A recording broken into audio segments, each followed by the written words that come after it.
Titanic ship rake पर investigation के दौरान रिसर्चर्स ने एक अजीबोगरीब चीज नोटिस की। समंदर के बॉटम पर शिप का अगला हिस्सा काफी अच्छी कंडीशन में, जबकि पिछला हिस्सा बुरी कंडीशन में, और वो भी 2000 फीट दूर पड़ा था। अगर ये दोनों एक ही शिप का हिस्सा थे तो फिर अगले और पिछले हिस्से में इतना ज्यादा फर्क क्यों है? रिसर्चर्स का मानना है कि एक्सीडेंट वाली रात आइसबर्ग से टकराने के अलावा भी टाइटैनिक के साथ कुछ और भी हुआ था, जिसने उसके पिछले हिस्से को ज्यादा नुकसान पहुंचाया था। पर सवाल है कि आखिर ऐसा क्या हुआ था? टाइटैनिक, जिसको अनसिंकेबल कहा जाता था, वो कुदरत की ताकत के सामने देखते ही देखते काले समंदर में डूब गया था। इस हादसे के गवाह आई विटनेस सिर्फ वो लोग थे जो किसी तरह शिप से निकलकर अटलांटिक ओशन के ठंडे पानी में कूद गए थे। आइसबर्ग टकराने से लेकर शिप के डूबने तक जो कुछ भी हुआ, उसका रिकॉर्ड उन आई विटनेस के सिवा और किसी के पास नहीं था, जो कि खुद ठंडे पानी से लड़ रहे थे। इन्वेस्टिगेशन के दौरान पहले तो किसी को भी मालूम नहीं था कि शिप के साथ हुआ क्या है, लेकिन फिर बचने वालों ने बताया कि शिप की एक आइसबर्ग से टक्कर हुई थी।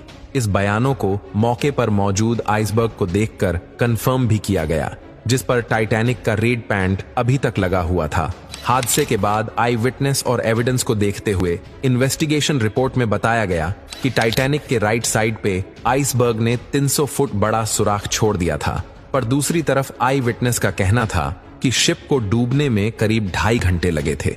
इन्वेस्टिगेटर्स का मानना है कि अगर आइसबर्ग ने वाकई टाइटैनिक पर 300 फुट बड़ा सुराख छोड़ा था तो इसको 2.5 घंटे में नहीं बल्कि चंद मिनटों में ही डूब जाना था। पर सच्चाई क्या थी, ये उस वक्त किसी को भी मालूम न पड़ सका। सच्चाई जानने के लिए जरूरी था कि टाइटैनिक शिप को ढूंढा जाए। आखिरकार 73 ईयर्स के बाद जब टाइटैनिक का मलबा मिला तो वो सारे सवाल जो टाइटैनिक अपने पीछे छोड़कर गया था, उनके जवाब ढूंढने का अब वक्त आ चुका था।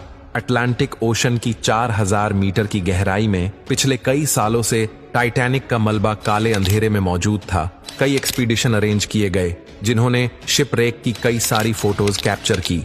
टाइटैनिक की इस प्रोफाइल फोटो में 30 फुट का ये एरिया जाहिर करता है कि यहाँ पर कोई चीज आकर लगी थी।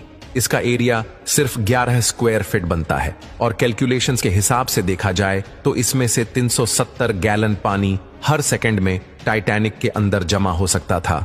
इसी स्पीड से पानी भरने का मतलब है कि पूरी शिप में पानी टोटल 2.5 घंटे में भरा होगा, और आई विटनेस के मुताबिक टाइटैनिक को डूबने में भी 2.5 घंटे ही लगे थे। यानी एक मिस्ट्री तो सॉल्व हो गई कि टाइटैनिक में 300 फुट बड़ा सुराख नहीं था बल्कि सिर्फ 30 फीट बड़ा क्रैक पड़ा था। पर यह अकेली ही एक मिस्ट्री नहीं थी, अभी और भी काफी कुछ जानना बाकी था। टाइटैनिक शिप रेक पर इन्वेस्टिगेशन के दौरान रिसर्चर्स को यह समझ नहीं आ रहा था कि शिप